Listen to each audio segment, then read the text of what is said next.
O presidente do Banco Central, Gabriel Galípolo, já disse mais de uma vez que os juros altos devem permanecer no país por um período bastante prolongado, né? Vamos avaliar esse cenário agora com a Aode Cunha, colunista do CNN Money. E aí, Aode, tudo bom? Boa tarde para você. Tudo bem, boa tarde, Muriel, para quem nos assiste aqui.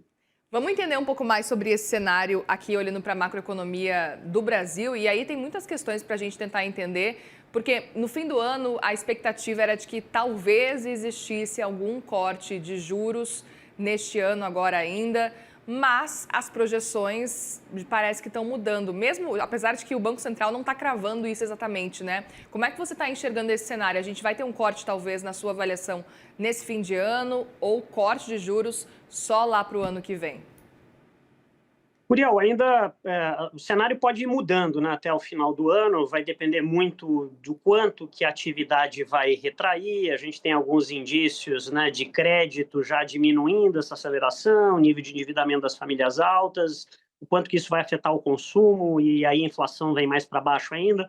É um pouco cedo, mas o mercado ele estava oscilando ali entre uma redução final do ano e início do próximo ano. Agora voltou de novo a precificar um corte mais para o início do ano, às vezes até um pouco mais espichado.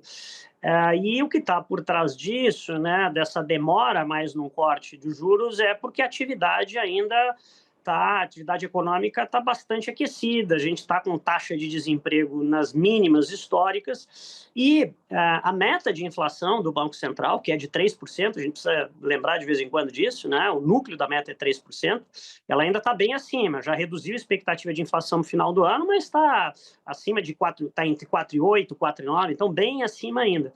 Então, hoje eu acho que o que dá para dizer é que nós estamos com um cenário, apesar da taxa de juros estar muito alta, o cenário de início de redução está mais para o início do próximo ano. E aí, de novo, né, a gente percebe que a gente está muito dependente ainda de dados, né? O próprio Gabriel Galípolo, presidente do Banco Central, está deixando isso muito claro, que a gente está dependendo de cada dado que sai. Um cenário que o próprio Jeremy Powell, lá do Federal Reserve nos Estados Unidos, tem falado também bastante, porque essa instabilidade, não só lá de fora, mas também aqui, acaba gerando esse cenário. E a gente já conversou bastante sobre o cenário fiscal e as dúvidas que vão surgindo com relação a isso, que aí acabam gerando essas dúvidas de quando cortar exatamente, se vai ser agora no começo do ano, em janeiro, se vai ser na reunião de março. Só que, ao mesmo tempo, eu queria entender o quanto que a gente pode ter, ao mesmo tempo, de desaceleração da economia hoje, porque a gente está vendo a economia como um todo desacelerar. O emprego, ainda assim, continua bem forte, bem resiliente, digamos assim. Forte, talvez eu esteja muito otimista, mas resiliente ele está ainda, né? Tá, sim, a gente continua, né, com essas taxas de desemprego bastante baixas. Em alguns estados, por exemplo, na região sul, você vai para um estado como Santa Catarina, está com menos de 3% de taxa de desemprego. Na média do Brasil, 5,8%, no Nordeste é um pouco mais alto, mas no Sul, em alguns estados, a gente tem a nítida sensação de pleno emprego, né? Então, isso é um sinal de aquecimento da atividade, apesar dos juros estarem altos há tanto tempo. Eu acho que outra coisa importante é o seguinte: a gente não sabe exatamente quando vai começar a reduzir ou não, mas, por outro lado, você tem a percepção que vem também um ano eleitoral na frente. E é um tanto improvável imaginar que nós vamos ter uma redução de ciclo de gasto público, por exemplo, que seria um outro componente que ajudaria, talvez, o Banco Central a reduzir mais rápido. Então, assim, quando o Galípolo falou, né, já desde a semana passada, e deu esse sinal, olha, os juros eu acho que ainda vão ser altos até 2028, né, altos que ele está falando aí na casa de 2 dígitos, até 10%, é que mesmo quando a gente olha para as previsões do mercado, olha no relatório Focus, que prevê uma redução no final do ano que vem, a gente sair de 15 para 12,5, depois indo para perto de 11 no outro ano, chegando a 10 lá em 28, parece um juro alto ainda, mas é que pela frente a gente tem eleições no próximo ano, aí 2027 nós vamos ter um novo governo, mesmo que esse governo seja lá quem for, e que tenha que fazer um ajuste fiscal. A gente sabe como é que funciona isso, tem toda uma negociação com o Congresso, isso demora. Então, tem um cenário que hoje indica que o juro vai permanecer alto por mais tempo. O que pode mudar isso? Pode mudar se nós começarmos a ver uma retração da atividade econômica mais intensa do que houve até agora. E até aproveito para te perguntar, olhando para essa perseguição que o Banco Central faz com relação à meta da inflação, porque existem alguns economistas que acabam levantando a possibilidade de a gente repensar um pouco a nossa meta de inflação, porque ela parece estar cada vez mais difícil de alcançar. Queria entender a percepção que você tem diante dessa ideia que tem economista defendendo também da gente repensar essa meta. Ótima pergunta, Muriel. A minha opinião é a seguinte: a meta de inflação foi um mecanismo que o Brasil encontrou depois de muito tempo para que o Banco Central se comunicasse com clareza com o mercado, com os agentes. Ao invés dos agentes do mercado ficarem tentando adivinhar qual que vai ser a inflação, qual que tem que ser o indexador, se o Banco Central ele é crível, ou seja, ele tem credibilidade porque ele persegue a meta de inflação, isso passa a ser a referência. Mas ele precisa de tempos em tempos dar sinais claros de que ele está indo atrás dessa meta. Agora, se essa meta foi muito exagerada ou não para baixo, eu tendo a achar que não, tá, para o Brasil, mas o mais importante é o seguinte: ela foi aprovada, inclusive com o voto do ministro Haddad, do ministro, né, do governo Lula, há 2 anos atrás. Então, mudar hoje, uma coisa é você mudar a meta, né? Ou, por exemplo, o governo ter reduzido essa meta de forma mais suave, ter colocado lá atrás 13,5, talvez aí estivesse um cenário melhor. Agora, no momento que você ainda está no meio desta batalha do Banco Central, onde a inflação não voltou para a meta, você aumentar a meta para conseguir chegar mais rápido, você pode correr um risco alto de credibilidade do mercado pensar o seguinte: bom, mas se subiu para 3,5, por exemplo, por que não ir para 4? Por que não ir para 4,5? E isto, pelo histórico que a gente tem de combate à inflação, é muito arriscado. Então, o problema é que nós estamos um pouco amarrados a uma decisão que foi feita lá atrás desta meta de 3%. E o Banco Central agora precisa mostrar que ela é para valer. Pois é, vamos seguir acompanhando esse cenário aqui no nosso país, mas eu quero olhar lá para fora também para falar da economia dos Estados Unidos, Aode, porque o economista americano Paul Romer, Nobel de Economia lá em 2018, disse que os Estados Unidos deverão passar por uma recessão dentro de 12 meses. A gente sabe que a história da recessão nos Estados Unidos durante esse ano, por causa aí das tarifas, veio e voltou, e agora a gente tem de novo uma fala importante do Nobel de Economia. Hoje ele falou isso. O que se deve isso na sua percepção? A gente está realmente diante de uma possibilidade de ver os Estados Unidos encarando uma recessão? Olha, o Paul Romer, evidentemente, é um economista muito respeitado, né?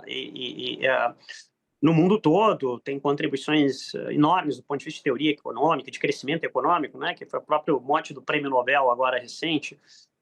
Mas eu te digo que eu ainda não consigo ver dados na economia americana que a gente possa fazer uma previsão que a economia americana vai entrar em recessão. Ela continua, ela teve uma desaceleração em relação ao ritmo de crescimento anterior, o próprio Banco Central americano anunciou isso na última reunião, mas ela continua no cenário positivo, taxa de desemprego não é naquelas mínimas de 3,6, 3,7, mas está em 4 e alguma coisa, 4,3, 4,4, né? Então, é um cenário ainda de crescimento. A própria economia global continua, a última revisão agora do FMI, que foi anunciada ontem, né, continua com uma economia crescendo em torno de 3%. Agora, é claro, você tem alguns temores, como, por exemplo, o impacto, se a guerra tarifária, o aumento de tarifas, daqui a pouco começar a gerar mais pressão sobre a inflação, e aí você está num cenário já de retração com inflação, né, que fazia muito tempo que não se via nos Estados Unidos, desde a década de 70, da chamada estagflação, né, que é diminuição brusca de crescimento ou até recessão com inflação. Aí pode ser que o cenário mude, mas eu acho que hoje ainda a gente não tem esses indicadores claros, no meu ponto de vista, para a gente cravar que os Estados Unidos vai entrar num período de 1 ano em recessão. Pois é, e é interessante entender, e eu queria saber a sua percepção também com relação a isso, porque a gente, obviamente, para ter uma recessão técnica, a gente está falando aí de uma queda consecutiva aí do PIB por 2 trimestres consecutivos, né? Mas eu queria entender, de modo geral, se existe uma possibilidade dos Estados Unidos caminharem para isso na sua avaliação, porque a gente está vendo um cenário de emprego, um mercado de trabalho ao contrário do nosso, aqui, lá, no caso, muito mais fraco do que a gente está vendo, essa dúvida que está sendo gerada constantemente por causa das tarifas, e aí, consequentemente, esse shutdown, que a gente não sabe quando vai acontecer e que pode estar afetando também a economia dos Estados Unidos. A gente pode realmente, talvez, ver um cenário de um PIB se contraindo cada vez mais, ou talvez uma queda aí por 2 trimestres consecutivos para uma recessão técnica? Eu acho que ainda eu ainda não consigo ver esses indicadores, sabe, Muriel? A recessão sempre é uma coisa muito difícil de prever e elas, quando acontece, faz muito tempo que você não tem nos Estados Unidos, né? A gente tem aquela memória da grande ali recessão do segundo semestre de 2008, né? 2 trimestres nos Estados Unidos, que ocorreu depois de uma crise do sistema financeiro, a quebra do Lehman Brothers. Geralmente sempre você tem algum efeito, né? Lá na década de 70, choque do petróleo. Nunca vem geralmente de alguma uma situação assim que é previsível, que está ocorrendo ao longo do tempo e que a gente começa a fazer calcular e daqui a pouco diz, olha, vai acontecer daqui a 7, 8 meses. Geralmente você está num cenário que é um cenário às vezes mais desafiador.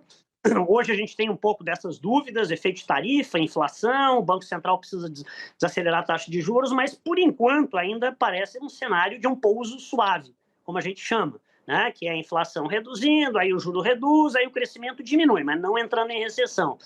Para entrar numa recessão, a gente precisaria ter algum impacto mais pesado na economia, vendo de algum lugar, né, ou assim, um aumento dessa guerra entre Estados Unidos e China, do ponto de vista tarifário, ou alguma coisa assim. De olho para tentar entender qual que pode ser esse cenário, levando em consideração que a gente teve ontem, né, uma fala de Donald Trump com relação ao óleo de soja, com relação a esse movimento que a gente está vendo de Donald Trump agora talvez intensificando uma briga aí com a China. A gente vai ter que ficar atento. Obrigada, Odi, mais uma vez. Nos vemos semana que vem, hein, se nada mudar. Combinado, Muriel. Nos vemos sim. Obrigado. Uma boa tarde para você e para todos que nos assistem. Obrigada. Boa tarde para você.